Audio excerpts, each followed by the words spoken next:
I started playing Harry Potter Magic Awakened when it released here in the US on June 27th, 2023. And on July 14th, I hit the rank of Grandmaster. Let's go! Oh my gosh, it was so close. Grandmaster. Free-to-play Grandmaster, ladies and gentlemen. So wands at the ready, witches and wizards. I'm going to give you the 10 steps I followed to reach Grandmaster and how these tips can help you on your PvP journey in Harry Potter Magic Awakened. Now we're going to start off basic and move to the more advanced as we go throughout the list here. So step 1 is going to be learn the cards. Understanding the strengths and weaknesses of each card in your deck is absolutely crucial. Take some time to study the card abilities and strategize how to best utilize them in battle. Each card has a detailed description and stats that explain its purpose.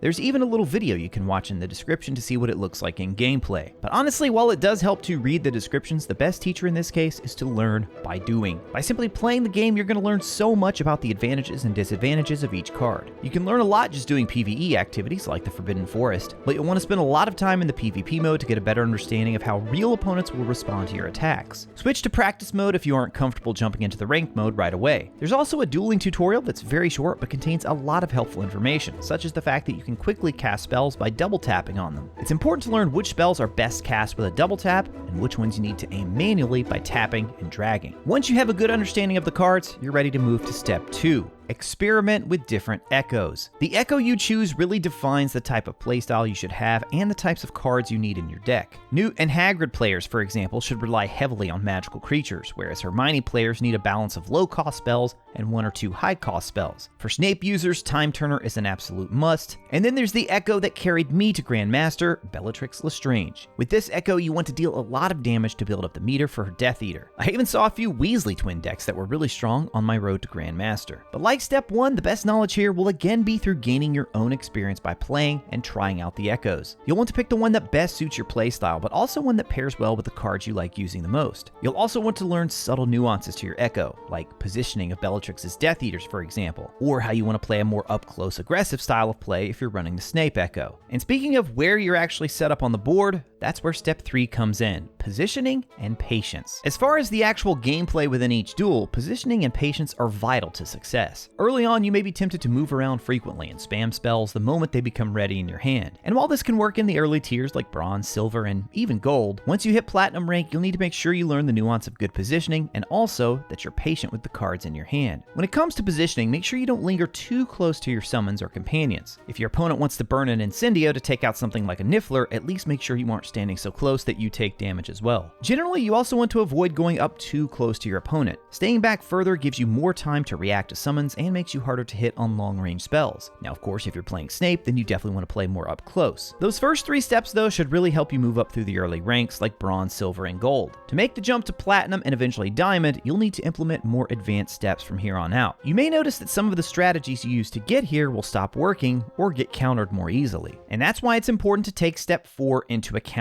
Look for patterns in your losses. Start paying closer attention to the stats after matches where you lose, and even where you win. There's a lot of information available at the end of each battle right at your fingertips if you just take the time to look. You can even watch a full replay of your recent games. Look at the spells your opponent used most often and see which ones did the most damage to you. Was it one particular spell you had trouble with, or a lot of heavy summons? Are they using an echo that your style of play has trouble dealing with? If you start to notice a lot of the same patterns, then it may be time to adjust your deck. This is exactly what I had to do when I reached the diamond rank. The deck you see here is what I had used most up to this point, but then I started having a lot of trouble with 2 spells in particular. Orb of Water, and Thunderstorm. So I switched to this deck right here. I added Expulso to help me break free from opponents casting Orb of Water, as well as Nebulous to help me hide from Thunderstorm. We also haven't talked too much about companions yet. I ended up going with Cassandra for spam control, Hermione in slot 2 for the double Thunderstorm, and Hagrid in the final slot for extra defense and mobility in the endgame. Ivy is also a really good one to have in your lineup as she can instantly take out other companions or powerful summons. Now you may also notice that I removed Atmospheric Charm, and this relates directly to step 5.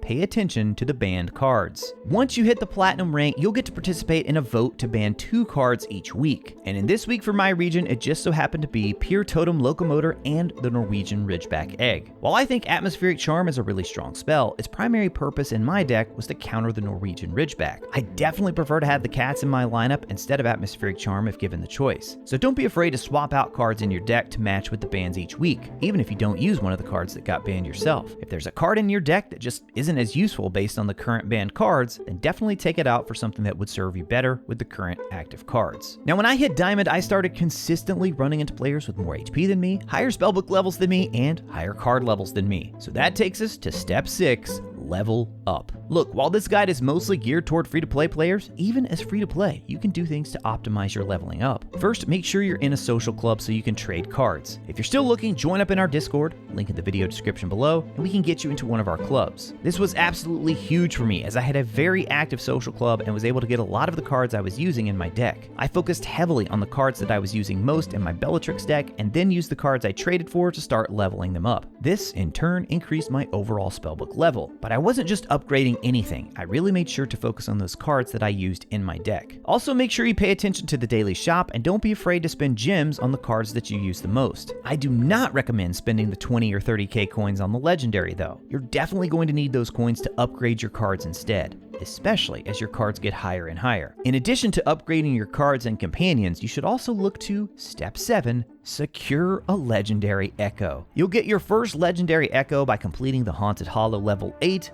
or the Solo Forest level 25. I think the Haunted Hollow is much easier to complete even if you're a bit below the recommended level, and that's actually how I landed my first Bellatrix legendary echo. Now, unfortunately, I know not everyone is going to get their ideal echo on their first try, and there's even less of a chance that it will actually have good cards, but I can't stress enough how getting this legendary echo and then having a few boosted cards from it in my deck helped out a ton. If you're still with me by this point, chances are you're pretty serious about trying to hit Grandmaster. You've probably put a lot of time in, and trust me, I know it can get really frustrating at times. And this is why I think step 8 is so important. Walk away during losing streaks. I was actually over 6,300 at one point and then fell down almost 500 points when I had a really bad day. But please don't make the same mistake that I did. I would recommend setting a losing streak limit for yourself, maybe around, 3 losses in a row. If you lose 3 in a row, get up from the game, go for a walk, drink some water, just anything you can do to get away from the game for a while. Trust me, you'll come back feeling refreshed and more focused than you were before. Now, if you want a little extra peace of mind, that's where step 9 comes in. Brew drafts of peace.